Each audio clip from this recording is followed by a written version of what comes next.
بسم اللہ الرحمن الرحیم۔ فیکٹیکل کے معزز ناظرین کو السلام علیکم۔ ناظرین محترم، کہا جاتا ہے کہ اس دنیا سے رحم دلی رخصت ہو چکی ہے اور ہر انسان مطلب پرست ہو چکا ہے۔ اس کی ایک وجہ موجودہ دور کا فاسٹ لائف سٹائل ہے جس میں کوئی کسی کی پرواہ نہیں کرتا، اور دوسری وجہ اچھائی کا اس دنیا سے رخصت ہونا ہے۔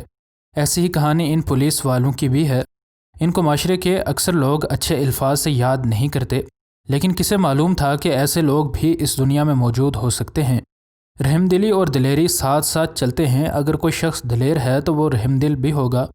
اسی طرح اگر پرندوں کی بات کی جائے تو ان میں بھی کچھ پرندے ایسے ہیں جو کہ بے انتہا بزدل ہوتے ہیں، جبکہ بعض پرندے ایسے بھی ہوتے ہیں جو کہ بے حد دلیر ہوتے ہیں اور بڑے سے بڑے شکار پر جھپٹنے سے بھی پیچھے نہیں ہٹتے۔ عقاب کے بارے میں کہا جاتا ہے کہ وہ بڑا ہی دلیر ہوتا ہے اور اسی بہادری کی وجہ سے اسے ہواؤں کا بادشاہ کہا جاتا ہے۔ اقبال نے عقاب کی کئی طرح کی خصوصیات دیکھ کر ان سے مسلمانوں کا سبق حاصل کرنے کا کہا تھا، لیکن کسے معلوم تھا کہ اس خوبصورت پرندے کی شخصیت کا ایسا پہلو تقریباً نصف صدی گزر جانے کے بعد سامنے آئے گا۔ عقاب کے لیے کہا جاتا ہے کہ وہ جب اپنے شکار پر جھپٹتا ہے تو اس کے دھیان کو کوئی بھٹکا نہیں سکتا اور وہ پوری طاقت اور توجہ کے ساتھ اپنے شکار کی طرف آتا ہے، اور اس کوشش میں اگر اس کی جان بھی چلی جائے تو بھی وہ گھبراتا نہیں ہے۔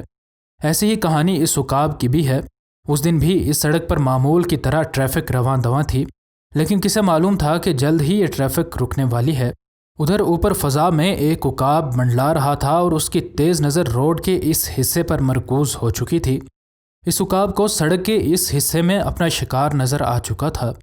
اگرچہ اس سڑک میں تیز رفتار گاڑیوں کی کوئی کمی نہیں تھی اور ان کی موجودگی میں اس عقاب کے لیے شکار کرنا کسی بھی طرح خطرے سے خالی نہیں تھا، لیکن یہ اپنے شکار پر نظریں گڑا چکا تھا۔ اب کسی بھی چیز کا خوف اسے پیچھے نہیں ہٹا سکتا تھا۔ ایسی صورت میں صرف چند سیکنڈز میں ہی فیصلہ کرنا ہوتا ہے، اور ایک سیکنڈ کی غلطی بھی موت کا سبب بن سکتی ہے۔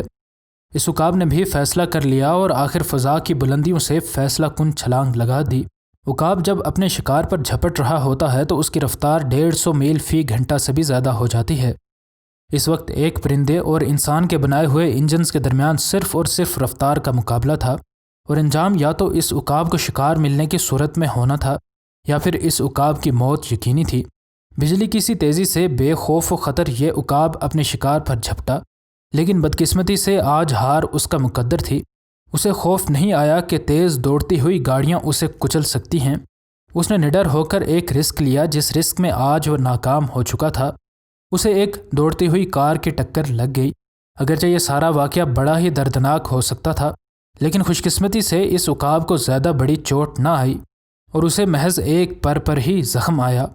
اب اس ہائی وے کے درمیان میں یہ عقاب موجود تھا، اور اس کے پر جو کہ اس کو کبھی فضا کی بلندیوں میں اونچا اڑائے رکھتے تھے، اب اس کی سب سے بڑی کمزوری بن چکے تھے۔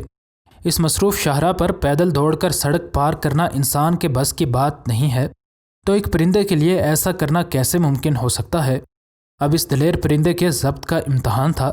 اگر وہ بزدلی دکھا کر بھاگ کر سڑک پار کرنے کی کوشش کرتا تو موت یقینی تھی، اس لیے وہ بالکل بے حس و حرکت اس سڑک کے درمیان میں کھڑا ہو گیا۔ تیز رفتار گاڑیاں اس کے آس پاس سے گزرنے لگیں اور یہ پرندہ صبر سے بالکل ایک ہی جگہ کھڑا رہا، کیونکہ عقل یہی تھی کہ وہ یہیں پر بیٹھا رہے تاکہ شاید کوئی رحم دل انسان اس کی جان بچانے کی کوشش کرے۔ پولیس والوں کو کسی نے اس سارے واقعے کی اطلاع دے دی اور انہیں بتایا کہ انہیں اس خوبصورت پرندے کی جان بچانے کے لیے کچھ نہ کچھ کرنا ہوگا۔ اب اس کو سڑک پر بیٹھے کافی دیر ہو چکی تھی اور آس پاس سے گزرنے والی گاڑیاں کسی بھی وقت اس کی زندگی کو ختم کر سکتی تھیں۔ پولیس وہاں پر پہنچی تو انہیں اندازہ ہوا کہ یہ پرندہ کس قدر مشکل میں گرفتار ہے۔ پولیس کو اب اس رش والی روڈ پر موجود ٹریفک کو روکنا تھا تاکہ وہ اس عقاب کو بچا سکیں۔ اگرچہ کسی چھوٹی روڈ پر یہ کام کرنا بہت ہی آسان لگتا ہے، لیکن اس بڑی ہائی وے پر اچانک سے ٹریفک کو روک لینا بالکل بھی آسان نہیں ہوتا اور کسی بھی بڑے حادثے کی وجہ بن سکتا ہے۔ خیر، پولیس والوں نے کافی کوشش کے بعد ان 2 لائنز والی ٹریفک بند کر دی جن لائنز کے قریب یہ عقاب بیٹھا تھا۔ اب کچھ حد تک یہ محفوظ ہو چکا تھا، لیکن ابھی بھی یہ خطرے سے دور نہیں تھا۔ پولیس والوں نے فوراً سے وائلڈ لائف والوں کو کال کی تاکہ وہ آ کر اس کو بحفاظت بچا سکیں۔ ان نے بھی موقع پر پہنچنے میں دیر نہ لگائی اور ان نے آتے ہی اسے اٹھا کر فوراً سے سڑک کے پاس موجود خالی جگہ پر لٹا دیا اور اس کے جسم پر موجود زخموں کو چیک کیا گیا تاکہ اس کو ابتدائی طبی امداد دی جا سکے۔ انہیں دیکھا کہ اس کے ایک پر کو شدید نقصان پہنچا ہے اور اس وجہ سے ہی یہ اڑ نہیں پا رہا تھا۔ اس کے بعد اس کو ایک خاص پنجرے میں ڈال کر ہسپتال لے جایا گیا، جہاں موجود ڈاکٹرز کو سب سے پہلے اس بات سے نبرد آزما ہونا تھا کہ کہیں یہ ہمیشہ کے لیے اڑنے سے معذور نہ ہو جائے۔ ڈاکٹرز نے بغیر وقت ضائع کیے اس کے پر کا علاج شروع کیا اور خوش قسمتی سے اب یہ خطرے سے باہر تھا اور ٹھیک ہونے پر یہ ایک بار پھر سے فضا کی بلندیوں میں محو پرواز ہو سکتا تھا۔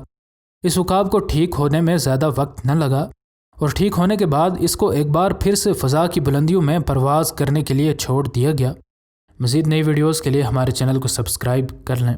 انشاءاللہ ملتے ہیں اگلی ویڈیو میں۔ فی امان اللہ۔